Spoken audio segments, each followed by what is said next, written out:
अल्लाह तबारक व तआला इरशाद फरमाता हुवल्लज़ी अंज़ला अलैकल किताब मिन्हु आयातुम मुहकमातुन हुन्ना उम्मुल किताब हुन्ना उम्मुल किताब व आखिर मुतशाबिहात। ये थोड़ा सा टफ है जो, लेकिन सुनेंगे तो इंशाअल्लाह बहुत अहम बातें मालूम होंगी। देखिए अल्लाह तबारक व तआला इरशाद फरमाता है हुवल्लज़ी अंज़ला अलैकल किताब मिन्हु आयातुम मुहकमात, वही अल्लाह है जिसने आप पर यह किताब नाजिल की। मिन्हु आयातुम मुहकमात, और उस किताब की बाज़ आयात मुहकमात है यानी वाज़े है। हुन्ना उम्मुल किताब, और ये जो वाज़े है, वाज़े आयात है, यही क्या है उस किताब की असल है। वाखिर मुतशाबिहात, और उसकी बाज़ आयत क्या है, मुतशाबिहात है। इस पता क्या चला कि कुरान मुक़द्दस को दो चीज़ों में डिवाइड कर दिया गया, एक आयत मुहकमात और एक आयत मुतशाबिहात। आयत मुहकमात जो होते हैं वो वाज़ेह आयत होती है, और ये आयत कुरान मुक़द्दस की असल होती है। ये कुरान मुक़द्दस की असल होती है, कुरान मुक़द्दस की बुनियाद होती है।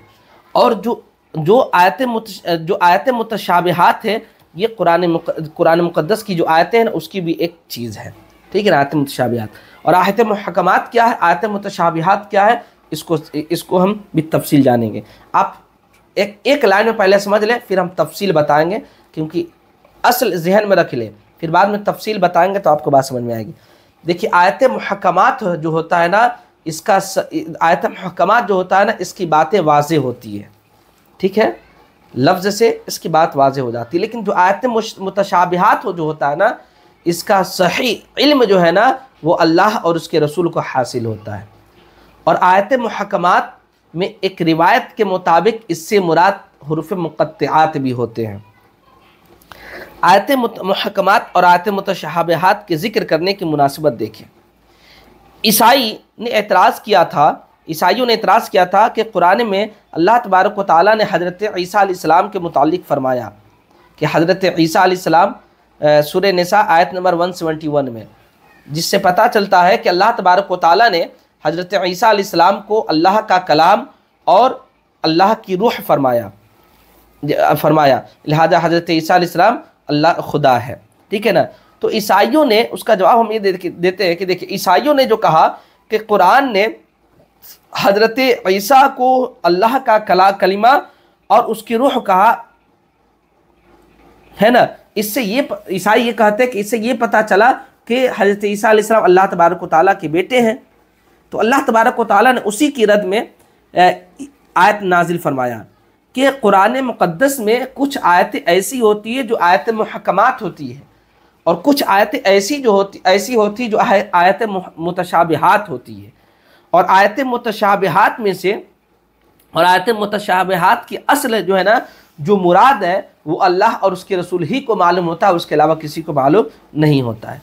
अब मैं आयत मुहकमात और आयत मुतशाबिहात की कुछ बातें आपके सामने पेश करूंगा। देखिए मुहकम का माना क्या होता है। मुहकम का माना वह आयात है जिनमें तावील और नस्ख नहीं हो सकती, यानी जो नस्ख नहीं हो सकता। अल्लामा हुसैन इब्ने मोहम्मद राग़िब अस्फ़हानी लिखते हैं कि मुहकम वो आयत है जिसमें लफ्ज़ की जिहत से कोई शुबहा पैदा ना हो और न माना के जिहत से कोई शुबहा पैदा हो। यानी आयत मुहकमात जो होते हैं ना, वो लफ्ज़ के एतबार से और माना के एतबार से, हर एतबार से क्या होते हैं, वाज़ेह होते हैं। अच्छा, मुहकमात और आयत मुहकमात और मुतशाबिहात का हुक्म क्या है, एक हदीस पाक से समाअत करें। हज़रत अब्दुल्लाह इब्न अब्बास रज़ियल्लाहु ताला अन्हुमा ने फरमाया कि मुहकमात वो आयात है जो नासिख है। इससे पता क्या चला, जो मुहकम आयात होंगे वो नासिख होंगे लेकिन मनसूख नहीं होंगे। और नासिख मुहकम आयात, इनमें हलाल हराम हुदूद और फ़राइज़ का बयान है, और ये है कि किस पर ईमान लाया जाए और किस पर ईमान ना लाया जाए, ये आयत मुहकमात में है।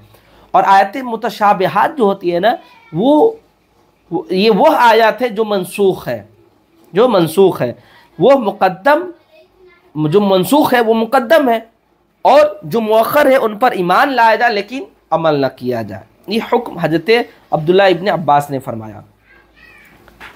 अच्छा, मोहम्मद इब्न जाफ़र बिन जुबैर ने कहा मुहकम आयात के बारे में, मुझे ये तारीफ़ बहुत अच्छी लगी कि मुहकम वह आयात है जिनका सिर्फ एक माना और एक मुहमल हो और उसमें किसी तावील की गुंजाइश न हो, मुहकम आयात में। लेकिन मुतशाबिहात वो आयत है जिसमें कई तावीलात की गुंजाइश हो, यानी मुहकम जो मुतशाबिहात जो आयत है उसमें आप तावीलात कर सकते हैं, लेकिन उसमें तावील कर सकते हैं, लेकिन वो मुहकम आयत में आप तावील नहीं कर सकते क्योंकि वाज़े है, और वाज़े जो होता है वो नस होता है, नस जो होता है उस पर उसका हुक्म इंसान के ऊपर लाजिम होता है कि उस पर अमल करे। अच्छा, हकीकत तो ये है कि मुतशाबिह जो चीज़ है उसका इल्म अल्लाह और उसके रसूल को है, ठीक है ना। लेकिन जब फितना फैलना शुरू हुआ, जब लोग आयत मुतशाबिहात पर गौर खोज करना शुरू किया, तो वो लोग गुमराहियत की तरफ चले गए। जैसे आगे इस खुद कुरान मुक़द्दस में इस बात का तज़किरा है ना। तो हज़रत जाबिर बिन अब्दुल्लाह रज़ियल्लाहु ताला अन्हुमा ने फरमाया कि मुहकम वो आयत है जिनके माना और उनकी तावील और तफसीर उलमा को मालूम है, मुहकम के ताल्लुक़ से उलमा को मालूम है, और मुतशाबिह वो आयत है जिनका माना अल्लाह तबारक व तआला के साथ है ख़ास है, और मखलूक में से किसी को भी इसका इल्म मौजूद नहीं है। ये तो आयत मुहकमात हो गए। अब मुतशाबिह देखे, आयत मुहकमात जान गए ना, आयत मुहकमात क्या होते, नासिख होंगे, मनसूख नहीं होंगे, और मुतशाबिह जो होगा वो मनसूख होगा, नासिख नहीं होगा। और नासिख जो आयत मुहकमात जो होता है ना, उसमें तावीलात की गुंजाइश होती है, लेकिन आयत मुतशाबिहात में तावीलात की गुंजाइश नहीं होती है। ये भी आपने जाना कि मुहकम आयत की तफसीर उलमा को मालूम होता है, लेकिन आयत मुतशाबिहात का इल्म अल्लाह और उसके रसूल ही को मालूम होता है, मखलूक को मालूम नहीं होता। अब मुतशाबिहात के बारे में देखें। मुतशाबिह के बारे में अल्लामा सैयद मोहम्मद मुर्तज़ा हुसैनी ज़ुबैदी लिखते हैं कि जिस लफ्ज़ का माना उस लफ्ज़ से मालूम न हो सके उसको मुतशाबिह कहते हैं। इसकी दो किस्म इन्होंने बताई। एक किस्म वह है कि उसको मुहकम की तरफ लौटाने से, यानी मुतशाबिह वह है कि मुहकम आयात की तरफ लौटाने से उसका माना वाज़े हो जाए, ठीक है ना। दूसरी किस्म वह है जिसकी हकीकत की मार्फत का कोई ज़रिया ना हो, और जो शख्स अब हकीकत की मार्फत हासिल करने का कोई ज़रिया ना हो, लेकिन फिर भी इंसान उसमें ज़बरदस्ती कुछ करे तो वो इंसान भटक जाता है। उसी को फरमाया कि दूसरी किस्म वो है जिसकी हकीकत की मार्फत का कोई ज़रिया ना हो, और जो शख्स उसके माना के दरपे हो वो बिदाती और फितना परवर है। अल्लामा हुसैन बिन मोहम्मद राग़िब अस्फ़हानी लिखते हैं कि मुतशाबिह की 3 किस्में हैं। पहली किस्म यह है कि जिसकी मार्फत का कोई ज़रिया ना हो, जैसे क़यामत का वक़ूए क़यामत, वक्त वक़ूए क़यामत, दाबतुल अर्ज़ के निकलने का वक्त, ये क्या है, मार्फत का कोई ज़रिया नहीं है, ठीक है ना। अच्छा, दूसरा वो है कि जिसकी मार्फत का इंसान के पास कोई ज़रिया हो, जैसे मुश्किल वक्त, गैर मानूस अल्फाज, मुजमल हकाम, ये क्या है, इसकी मार्फत का इंसान के पास ज़रिया होता है। और तीसरा ये है कि इन दोनों के दरमियान, इन दोनों के दरमियान हो, यानी मार्फत का ज़रिया हो, मार्फत का ज़रिया ना हो, इन दोनों के दरमियान जो चीज़ है, हिस्सा है, इसको उलमाए रासिखीन के लिए उसकी मार्फत हासिल करना मुमकिन है। उलमाए रासिखीन कौन, आगे बताऊंगा। आम लोगों के लिए ये चीज़ हासिल नहीं है, जैसा कि हज़रत रसूल करीम सल्लल्लाहु ताला अलैहि वसल्लम ने खुद हज़रत अली के लिए दुआ की थी, ए अल्लाह, अली को दीन की फ़िक़ह अता फरमा और उसकी तावील का इल्म अता फरमा, और इस किस्म की मुतशाबिह आयात का इल्म, इससे जो है ना मुतशाबिह आयात का इल्म है। इस ताल्लुक़ से हज़रत अब्दुल्ला इब्न अब्बास के बारे में भी मेरे आका सल्लल्लाहु ताला अलैहि वसल्लम ने दुआ की थी।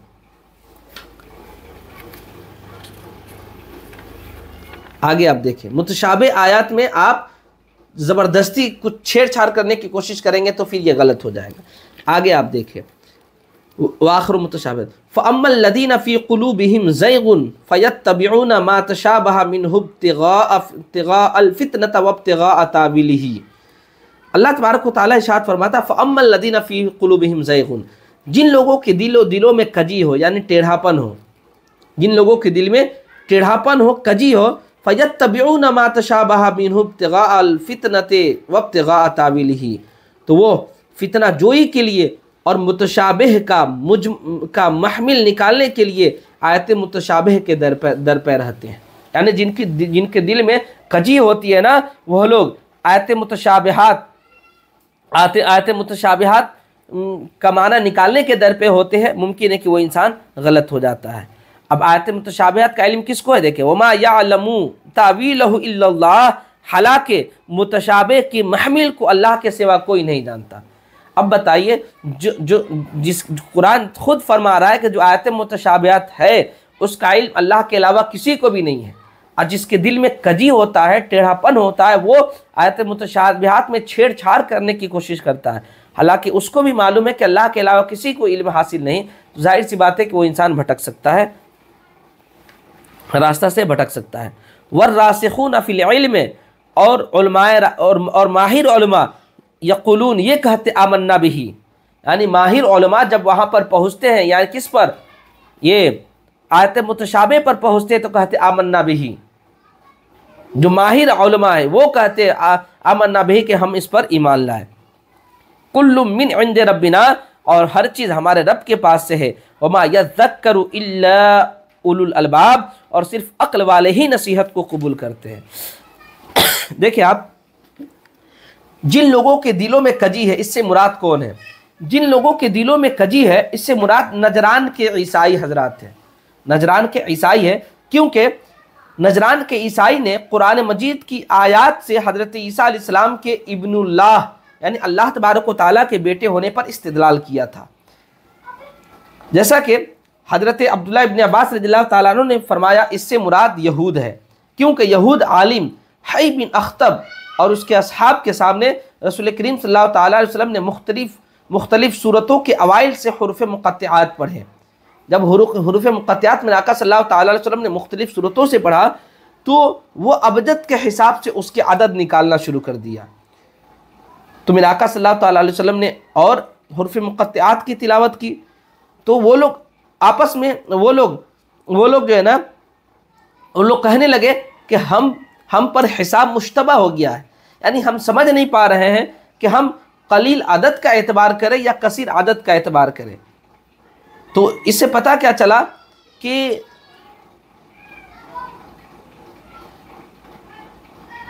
तो अल्लाह तबारक, जब इन लोगों ने कहा कि हमको पता नहीं चल पा रहा है कि हम किस चीज़ का एतबार करें, कलील का एतबार करें या कसीर का एतबार करें, तो अल्लाह तबारक व तआला ने आयत नाजिल की कि ऐ लोगों, कि इस किताब में आयत मुहक्कमात भी है और आयत मुतशाबिहात भी है, और आयत मुतशाबिहात का सही इल्म अल्लाह तबारक व तआला को हासिल है। कतादा ने कहा कि जिनके दिल में कमी है, इन लोगों से मुराद क्या है? मुनकरीन हजरात है। जरीज ने कहा, इब्ने जरीज ने कहा कि इससे मुराद मुनाफिकीन है। अच्छा, ये बताइए, एक सवाल यहाँ पर हो सकता है, क्योंकि उलमाए मुतक़द्दिमीन का ये मजहब था कि आयत मुतशाबिहात के माना अल्लाह और उसके रसूल के अलावा किसी को इल्म हासिल नहीं है ना।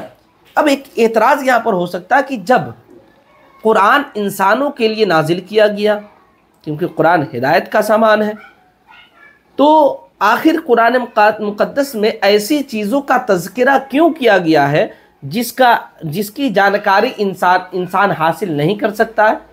कुछ आयतें ऐसी है जिसको हुरूफ मुक़त्तिआत कहते, आयत मुतशाबिहात कहते। आखिर कुरान इंसानों के लिए नाजिल हुआ, तो इसमें हर चीज़, तमाम चीज़ें ऐसी होनी चाहिए कि सब के सब इंसान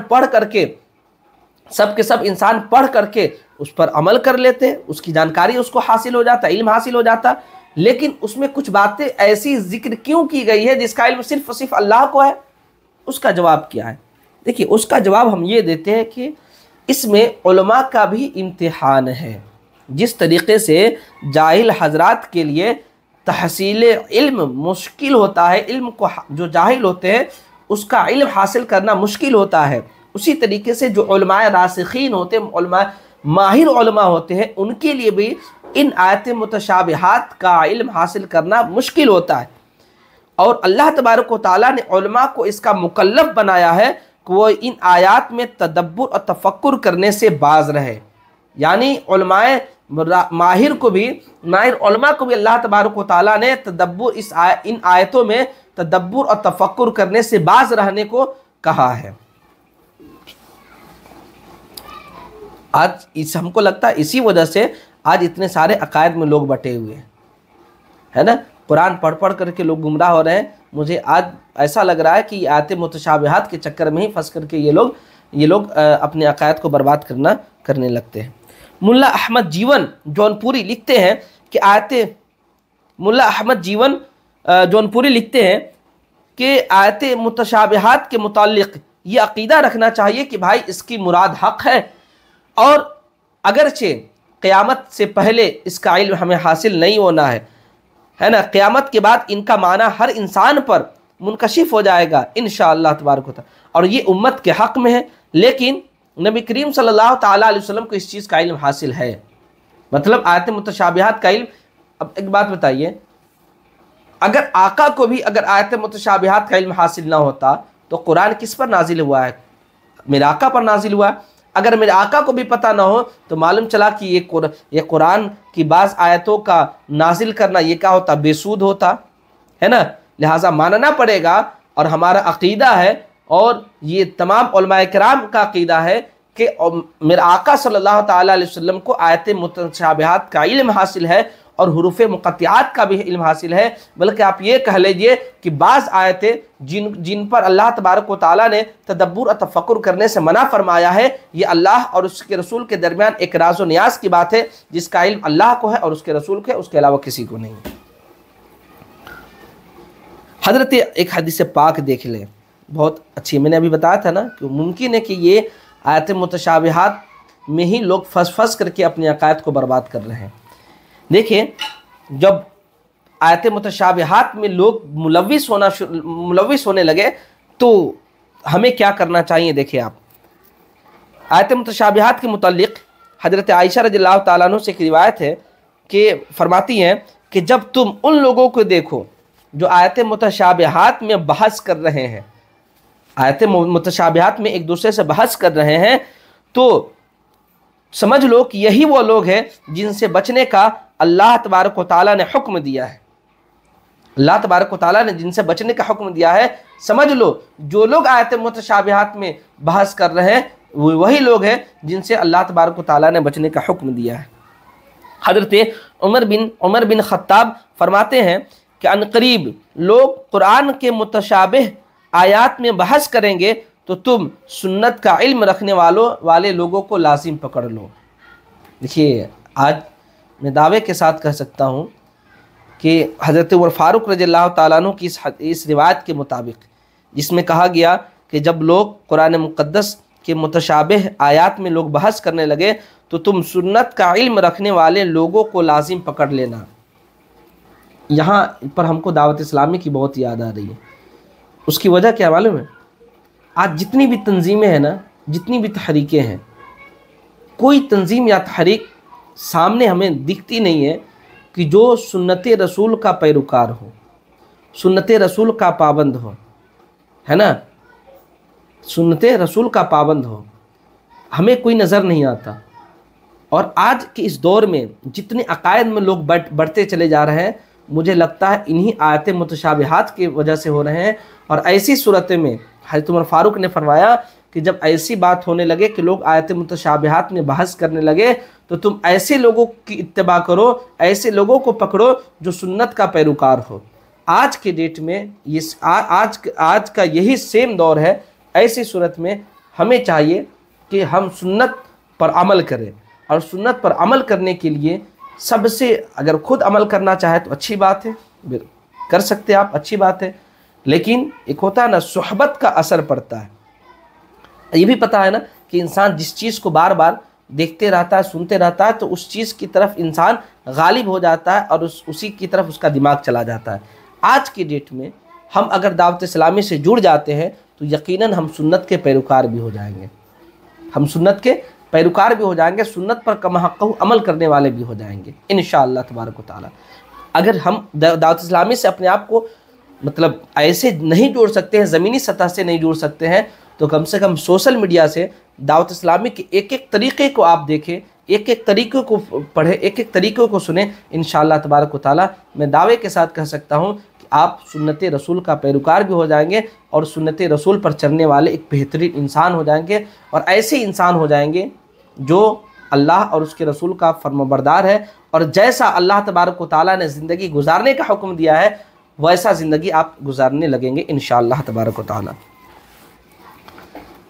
हमारे बहुत सारे लोग इसमें, उनको अच्छी तरीके से पता होगा दावत इस्लामी की हकीकत क्या है। चलिए मुताखिर, अच्छा अब ये देखिए मुताखिरीन उलमा, अब देखिए आयत मुतशाबिहात का अगर हकीकी इल्म यकीनन अल्लाह और उसके रसूल को है, लेकिन जब ये लोग यानी अकायद बढ़ते चले गए, यानी आयत मुतशाबिहात में लोगों ने आयत मुतशाबिहात का माना निकालना शुरू कर दिया, माना कुछ का कुछ निकालना शुरू कर दिया, क्योंकि अल्लाह तबारक व तआला ने तो मना किया है कि भाई तुम उसमें तदब्बुर और तफक्कुर नहीं करो, लेकिन फिर भी कुछ लोग करने लगे। तो ऐसी सूरत में अब क्या हुक्म है? देखिए आप, मुल्ला अहमद जीवन जौनपुरी कहते हैं कि मुताखिरीन उलमा ने जब ये देखा कि जो मुल्हिदीन है ये आयत सिफ़ात के ज़ाहिरी माना से अल्लाह तबारक व तआला के लिए जेहत, मकान और आज़ा साबित कर रहे हैं, यानी अल्लाह तबारक व तआला के लिए सिमत, यानी अल्लाह इस सिमत में, अल्लाह ऊपर है ना, अल्लाह तबारक व तआला आसमान पर है, अल्लाह तबारक व तआला के पास हाथ है, इस तरीके के लोगों ने जब माना पैदा करना शुरू किया तब उलमा किराम ने थोड़ी सी इजाज़त दी है। वो किन को इजाज़त दी है उसको देखिए आप। तो जैसे हज़रत आदम अलैहिस्सलाम को अल्लाह की रूह का आइन साबित करने लगे लोग, और हज़रत ईसा अलैहिस्सलाम को जैसे अल्लाह के रूह का आइन साबित करने लगे। तो मुताखिरीन ने थोड़ी सी गुंजाइश रखी है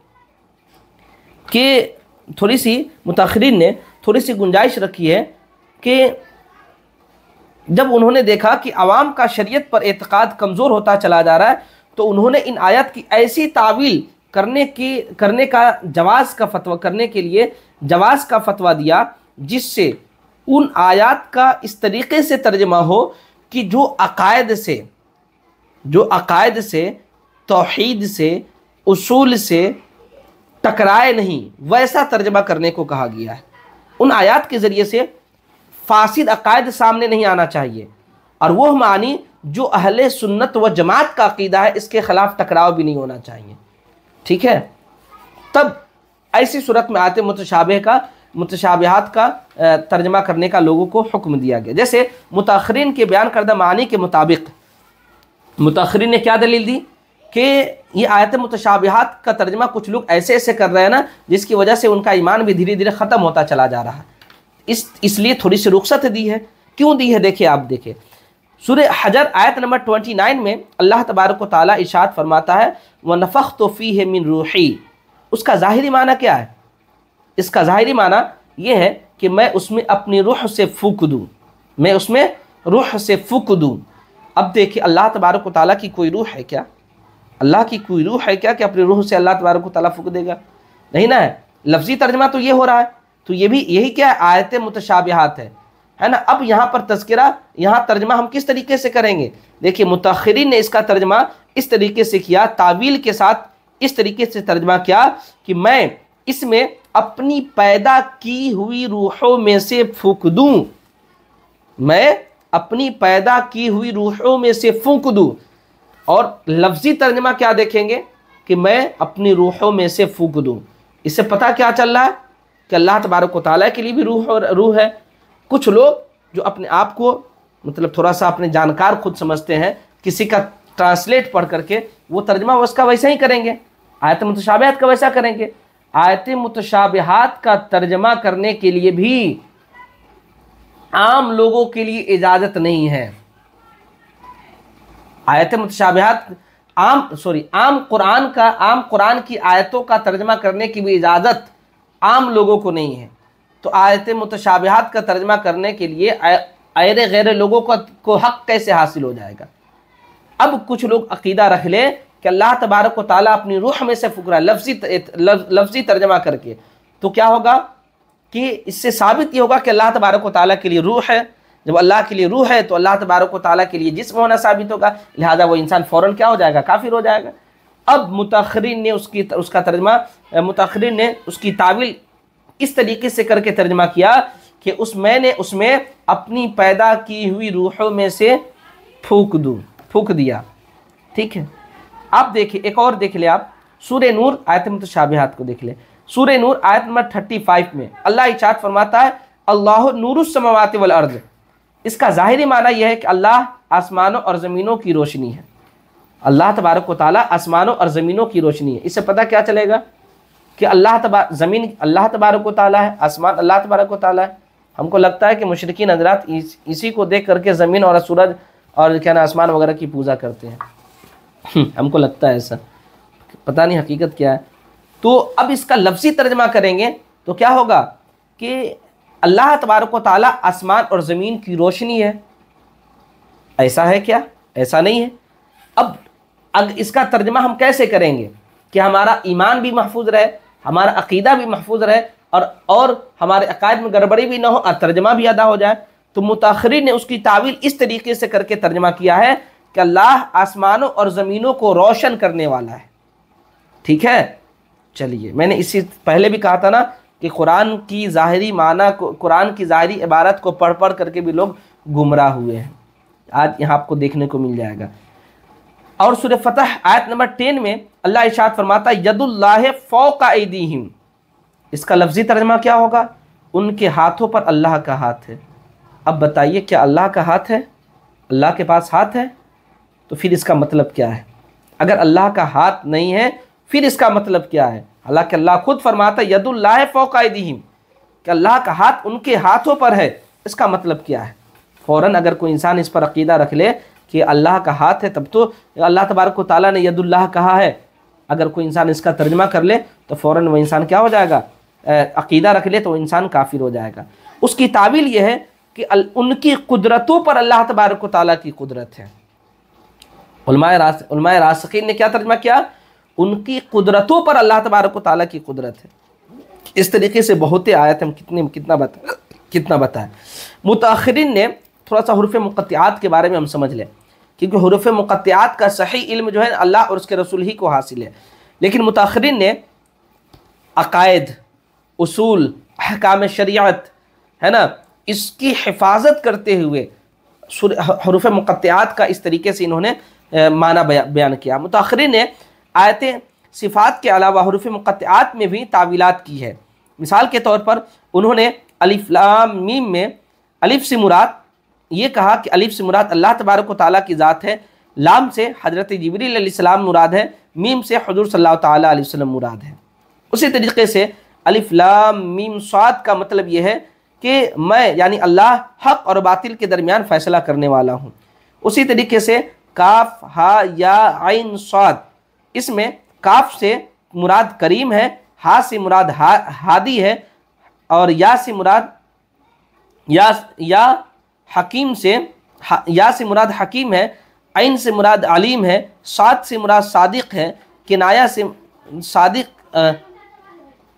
आइन से मुराद अलीम है और साद से मुराद सादिक है। ठीक है ना। और उसी तरीके से हुरूफ मुक़त्तिआत में ताहा है, इसका माना है अहले बैत अतहार की तहारत की कसम। यहाँ पर अगर एतराज़ किया जाए कि अल्लाह तबारक व तआला ने तो ये फरमाया कि इन आयतें यानी हुरूफ मुक़त्तिआत और आयतें मुतशाबिहात में तुम तदब्बुर और तफक्कुर मत करो, है ना, इसलिए कि अल्लाह के सिवा कोई नहीं जानता है। तो फिर मुताखिरीन को कैसे मालूम कि इस आयत का मतलब यह है क्या है? मुताखिरीन ने कैसे तर्जमा कर दिया? देखिए, उसका जवाब ये है कि इन आयात के हकीकी माना और क़तई जो माना है इस आयत का, यानी आयत मुतशाबिहात और आयतें हुरूफ मुक़त्तिआत, इसका सही इल्म अल्लाह और उसके रसूल को है। सही इल्म अल्लाह यानी हकीकी इल्म अल्लाह और उसके रसूल को है। अल्लाह तबारक व तआला ने उसी इल्म की अपने गैर से नफ़ी की, यानी अल्लाह को जो हकीकी इल्म हासिल है ना, उसी इल्म की अल्लाह तबारक व तआला ने अपने अलावा से नफ़ी हासिल की। यानी हुरूफ मुक़त्तिआत का जो हमें इल्म है वो तुमको इल्म हासिल नहीं हो सकता है। उलमाए मुताखिरीन ने जो तावील ये की वो ज़न्नी की है, और वह उनके मुहामिल में से एक महमिल ये भी है कि कजी उन लोगों के दिलों में है जो माना को उल्टा सीधा करने के चक्कर में लगे हो और जो कुरान मजीद और अहादीस की तस्रीहात के ख़िलाफ़ होते हैं। और अहले सुन्नत व जमात ने जो इसकी इजाज़त दी है उसके इस शर्त के साथ कि भाई उसूल में भी कुछ कमी नहीं होनी चाहिए, अकायद में भी कमी नहीं होना चाहिए, अहकाम शरीयत में भी कमी नहीं होनी चाहिए।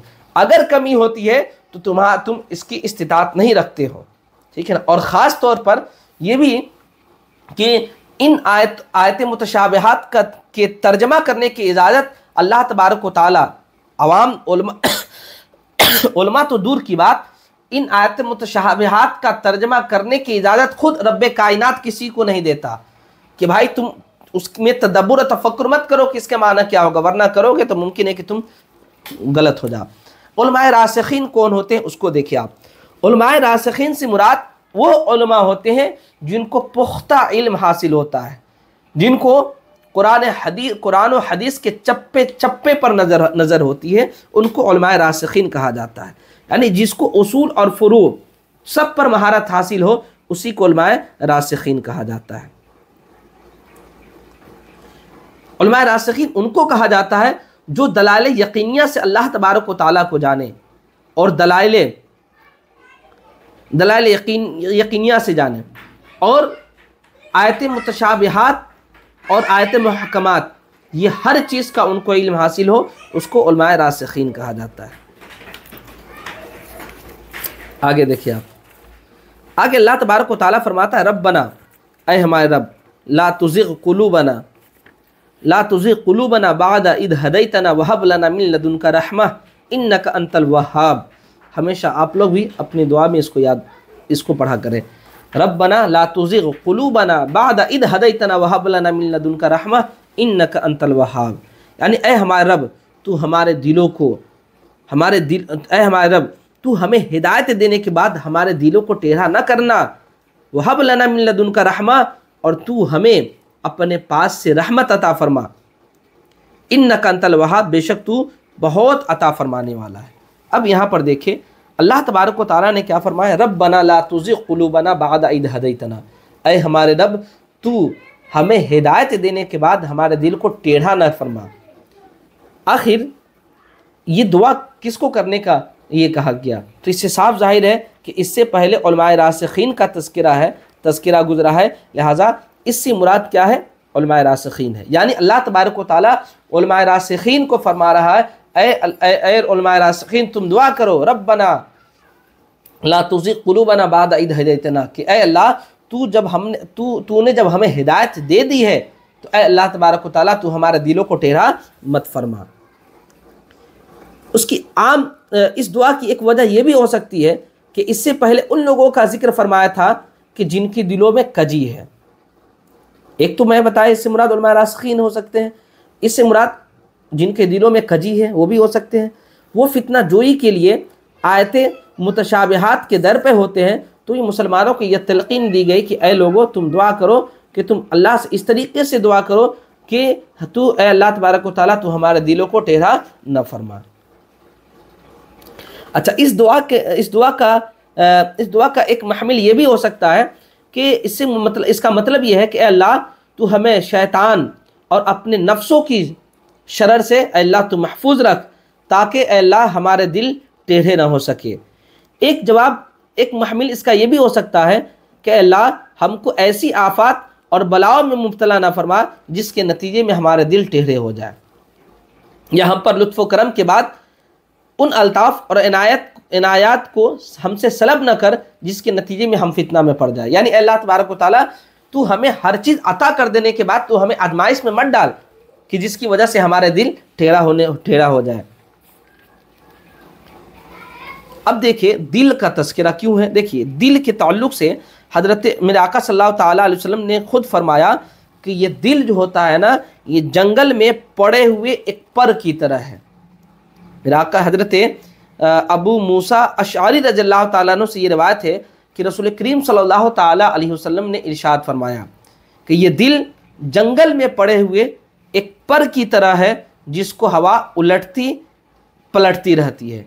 यानी दिल एक ऐसी चीज़ है कि हवा चलती है तो इधर से पलट देती है, फिर उधर से हवा चलती है तो फिर इधर पलट देती है। यानी दिल एक पर की तरह, अल्लाह तबारक व तआला ने, मेरे आका ने फरमाया कि दिल एक पर की तरह है, मतलब एक पर मतलब पत्ते की तरह है कि जो पलटते रहती है हवा के झोंक से, कभी दाएं कभी बाएं, कभी आगे कभी पीछे।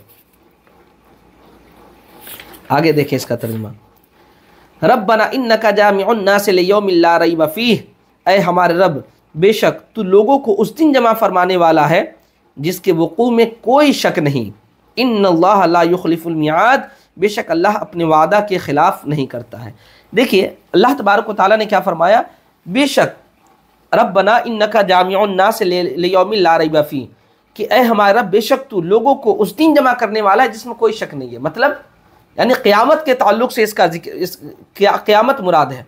यानी ऐ अल्लाह तबारक व तआला यकीनन तू लोगों को क़यामत के दिन जमा करेगा और तू जमा करने वाला है।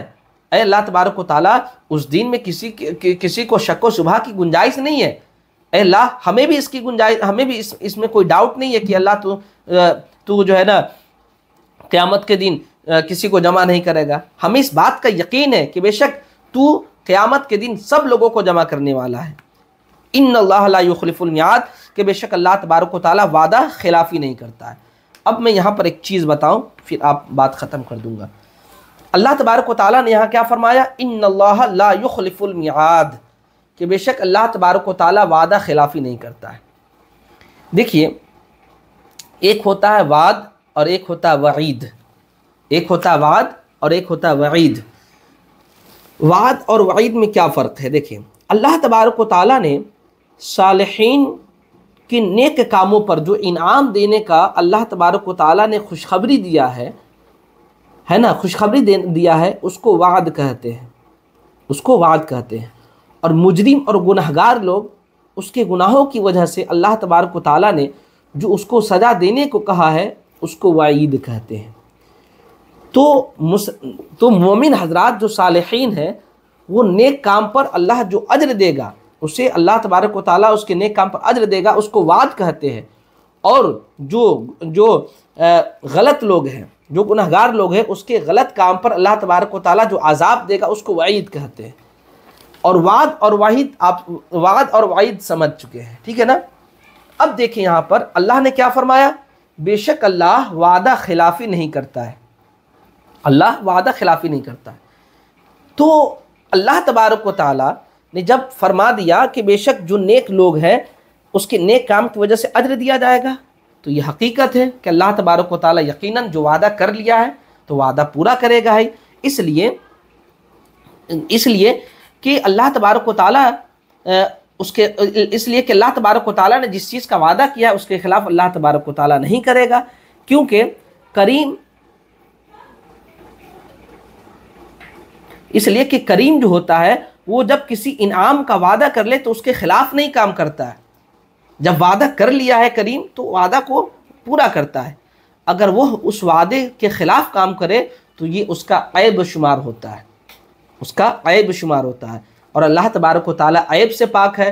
लिहाजा पता क्या चला कि अल्लाह तबारक व तआला ने मोमिनों के नेक काम पर जो अज्र देने का अल्लाह ने वादा किया है, वाद किया है, अल्लाह तबारक व तआला उसको पूरा करेगा, ठीक है ना।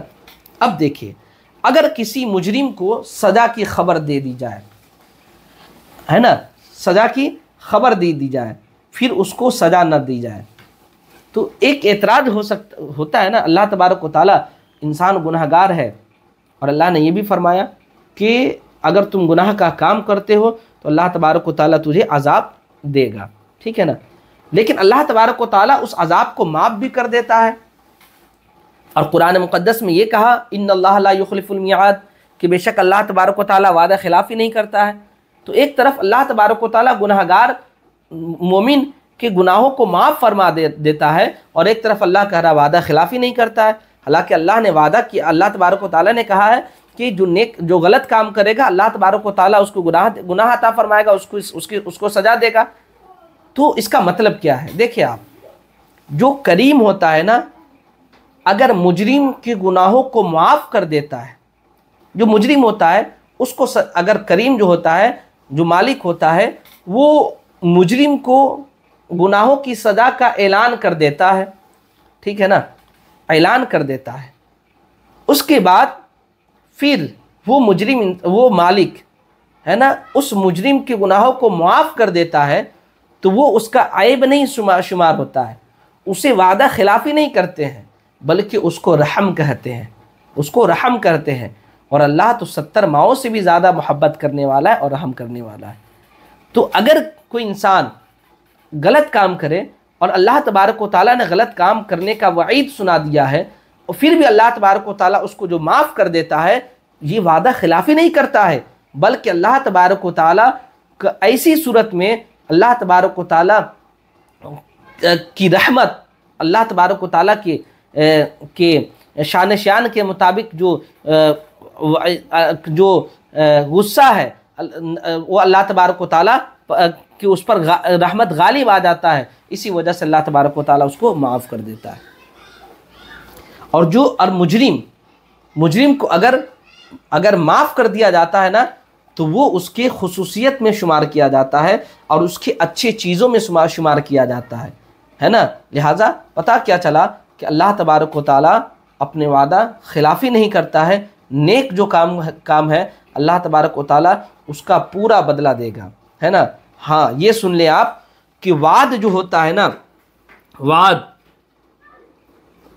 अल्लाह तबारक व तआला के लिए वाद ये मुहाल है, यानी नेक काम का जो अल्लाह ने वादा किया है उसके ख़िलाफ़ करना ये अल्लाह तबारक व तआला के लिए मुहाल है। हाँ, ये खल्फ़े वईद अल्लाह तबारक व तआला के लिए जायज़ है, यानी वईद जिस चीज़ के ताल्लुक़ से सुनाया कि गलत काम करोगे तुझे अज़ाब मिलेगा, है ना, लेकिन अल्लाह तबारक व तआला उसके ख़िलाफ़ उसको माफ़ कर दे, उसके बरख़िलाफ़ उसको माफ़ कर दे, तो अल्लाह तबारक व तआला के लिए खल्फ़े वईद क्या है, जायज़ है।